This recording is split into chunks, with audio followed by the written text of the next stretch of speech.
Hey everyone, welcome back to Positron Plays Hand of Fate 2.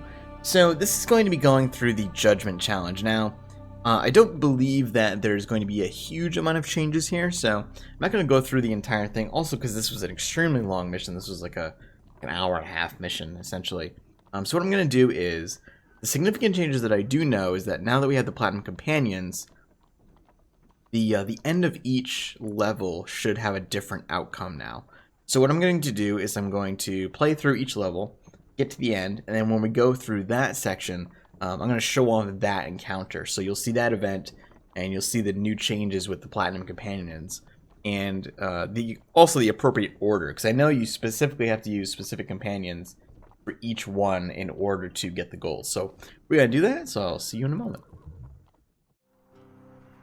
Just a quick note here. So I did put the Knight's Helm in the deck, and here's what it does. Each piece of equipped equipment that offers defense gains +2 defense, aside from rusty equipment, and gain 1 fame for your weapon or artifact abilities used 3+ times in a single combat. Pretty sweet, and it's got 10 defense to begin with, so it's not as good as a reinforced helm to start, but you gain 2 defense for everything else, so that's quite a bit of defense. You figure that's, I mean, it'd be better with a shield, but yeah, it seems pretty good. Plus you get extra fame to make sure you can equip everything else. Pretty nice. Here we are at the end of the first level here. Our first choice. Bells continue to toll as a crowd of paupers and townsfolk fill the square leading out of the Imperial City. Guards block the way, checking all wagons and persons trying to enter and leave. People cry out and protest, "Let us through, let us through." They're only met with a wall of shields blocking the gates. Ariadne beckons to you and Malclips from the alley across the street. Press through the crowd, avoid the guards, and join your companions. There are more soldiers here than we can ever hope to defeat, Estrella whispers. They will only gain in numbers the longer we linger. Somebody must be sacrificed, Kolbjorn mumbles. Mal laughs, his colorful hat bells jangling. Not to be so cheery about it. But we don't send me because I won't be enough of a distraction. Ariadne's blue eyes look worriedly between the two. Surely there's another way we can all escape. No, Kolbjorn is right. The only way, Estrella says, turning to the group. Someone will have to draw the guards' attention for the others to escape. There's precious little time. Who will it be? It will be Estrella. Estrella the Rebel, that is.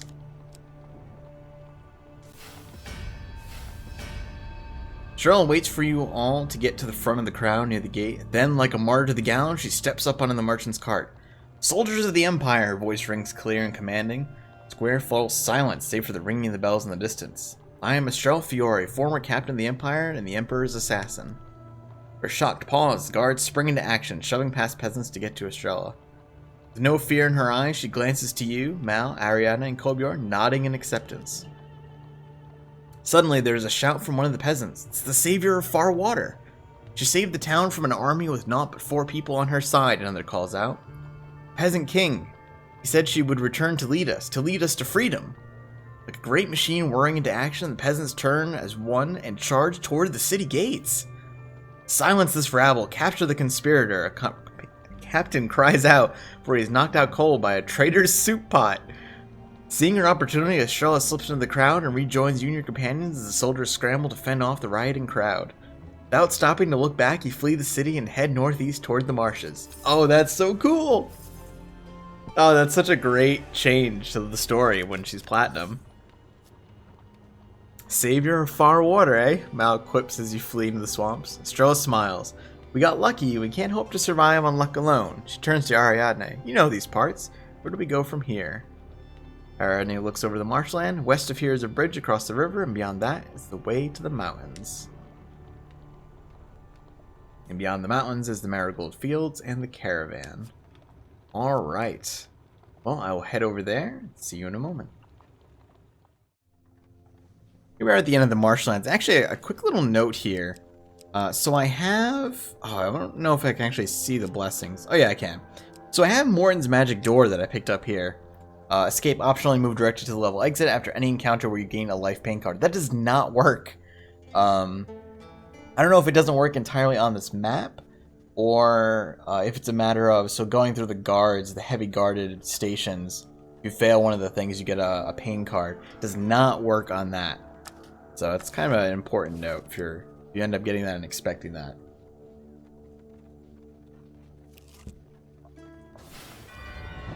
Out of the mud. Find your companions huddled around a small fire at the beginning of the foothills at the edge of the marshlands. Without a word, Estrella throws a pot of water on the fire with a hiss. Then, with a tired nod, you all begin your climb. Together, you scramble up the slippery banks to the drier lands of the foothills. As dusk falls, you look back over the marshlands. There, you see the torchlights of the Empire search parties hot on your trail. Suddenly, Ariadne stops, puts her arm out in front of you, blocking your way. You look up the path ahead. Bounty hunters. Sure enough, up ahead in the shadows of the rocky outcrops, you see them, a gang of countless thieves, waiting to claim you all as their bounty. One hooded figure steps forward. Well, if all our paydays haven't come at once, he chuckles. There's a pretty price on your heads, and we intend to claim it. Ariadne brandishes her hammer excitedly. Send me at him. They're easy fodder for my hammer. As you wish, Ariadne the hero.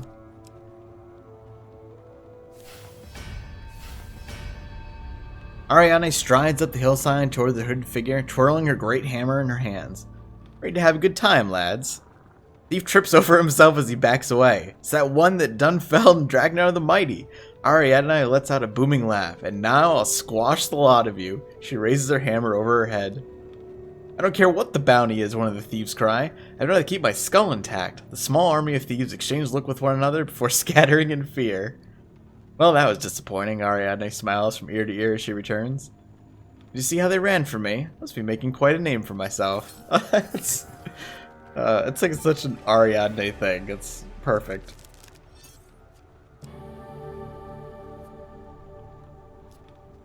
Your reputation precedes you, Ariadne, Estrella smiles as the blacksmith's daughter grins proudly.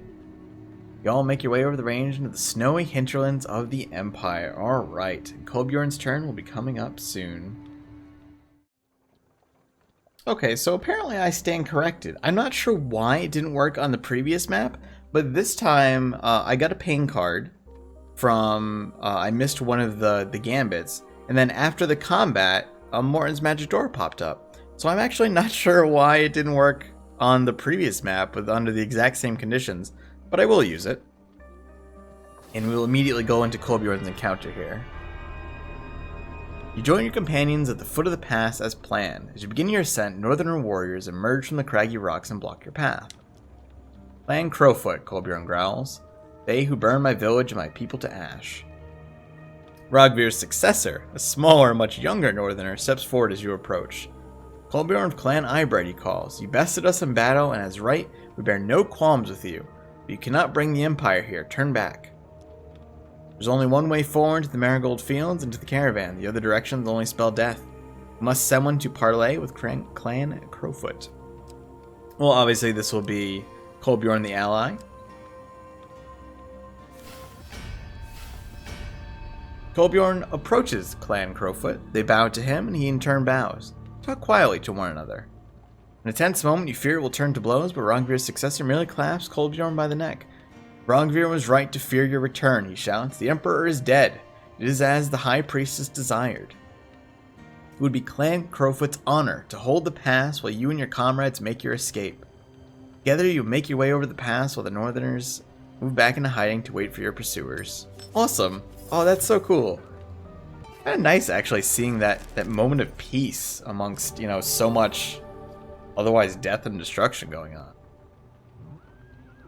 You send the mountain pass and enter a forest island with blooms of red flowers. Marigold Fields, Mal shouts. They're the caravan. And that's where we are headed. And here we are at the caravan. Surrounded by Empire. Yeah, that's a lot of them. I don't actually remember if this is the Malaclips encounter, but oh yeah, we've been ambushed. The sacrifices of an emperor is what it takes to draw out the last of the mages, and is a price that must be paid. The knight steps aside as the soldiers completely surround you. Maybe this is the combat first. But perhaps I'll go through this final combat here. Yes. We will have them help. I've failed this one about a trillion times throughout this. Hey, huge success. We'll get rid of the... no, I think I'd rather get rid of the... Well, no, I'll get rid of the general. Did she actually remove 2 there? I feel like she might have. This might also show off just like a good means of finishing most of these. I've managed to get these down fairly well.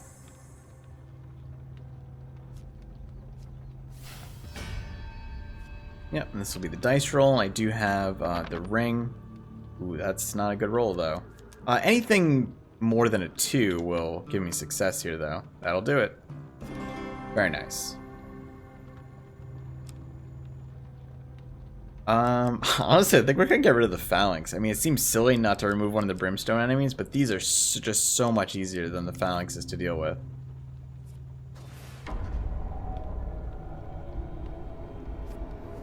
That's interesting. We actually didn't even do Mal's. I guess because we remove so many so early that once it gets down to that level, it actually doesn't even give you the option to continue. That's actually really curious. See, I might as well show up this combat, see what equipment we're wearing. I'm actually wearing the crown right now. Probably not going to get a good look at it, but unfortunately I am wearing the wrong relic, so that is mildly concerning. However, I am using the peeler, so as long as I don't get hit here, we're going to decimate this knight. Boom. Yeah, goodbye to your armor, sir. So we'll be able to take him out extremely quickly.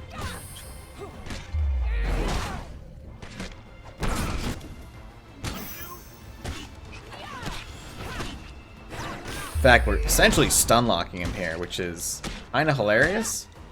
Yeah, he was just stun locked from 100 to 0. That's amazing. I had a conversation with someone about the peeler. I mean, which is clearly kind of an overpowered weapon. No doubt. I think that's without really any contention.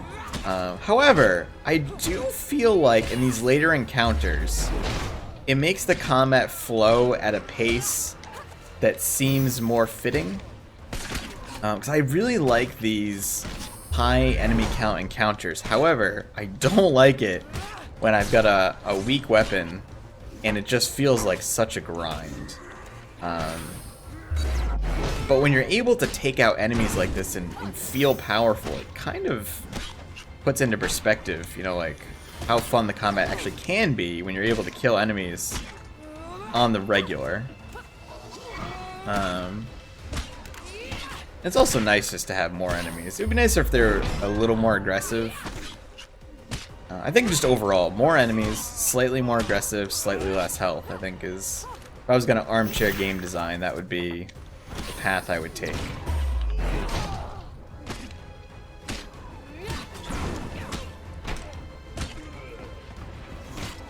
I did have the opportunity to grab the Blood Crescent on this map, but I decided against it after previous failures. Man, I really want to use that weapon. It's actually interesting in that the penalty really never comes into play in terms of combat, because the positives far outweigh the negatives. It's just that if you get pain cards on the map, it's so easy to die with that low max HP.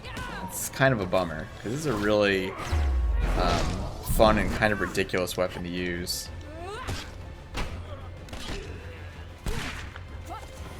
This is actually a pretty damn good combat, too. There we go. Now, I forget if this is the very last encounter of Judgment here, or if we still have something else to go through.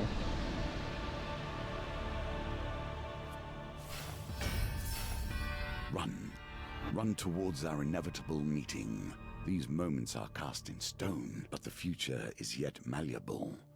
We come closer to our final confrontation, and I can feel fate itself beginning to rupture. More soldiers will soon be upon you, a familiar disembodied voice echoes in your head. Must draw them away from the caravan before all is lost. Okay, this is where we need to pick Mal here. Mal will distract them. Mal the magician. The hermit's voice fades and his body turns blue and cold. Mal sighs, turning his head to the sounds of the approaching Empire army. The hermit was there with me. Faces you smiling sadly. We brought somebody back from the maws of death that should probably have stayed in, and so brought the corruption into this plane. Aye, Mal chuckles in disbelief. I'm sorry that you had to cut off my arm.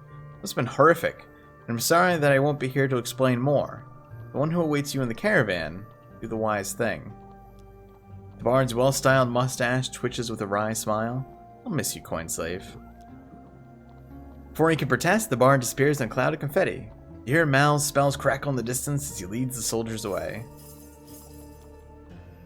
Caravan awaits. Ariane, Kolbjorn, and Estrella draw their weapons as sounds of the Empire draw closer. Tears well in Ari's eyes. Not one for goodbyes. Never forget the time we clubbed that ogre's head together. Estrella grips your arm briefly with a curt nod. It's been an honor. Finally, Kolbjorn grabs your head and places his forehead gently against yours. Glory to you, sister. Now go, Estrella says. We will follow after once the coast is truly clear. Exhausted, you open the door and a voice calls to you. Come, sit, catch your breath. They will not follow you here. Your memories are fading even now as we set the pieces in place, gone to form the soul of the game we play. Achievement unlocked Dungeon Master. Must be getting all the gold. So we got the gold Judgment. This is my final challenge, and you have completed it perfectly. Little awaits you now, bar the ultimate. For having all 4 companions with you at the end of things, we get 20 gold. I believe that's a supply card. Oh, are these all supply cards? Oh, wow. Boy, I really wish I'd done this one earlier. Oh, that's crazy. Yes, these must be all, they're like upgraded versions of all the supply cards. Oh, that's awesome. I wonder if these will be able to be taken into Endless, because that would be a huge boost. All right. Well, with that, we've only got one thing left to do, and that will be going back to the final boss in the world, and we will do that next time. So, thank you for watching. I hope you've enjoyed it. Well, perhaps this has helped you out if you were going through this yourself, or you just enjoyed seeing the story, and I will see you soon.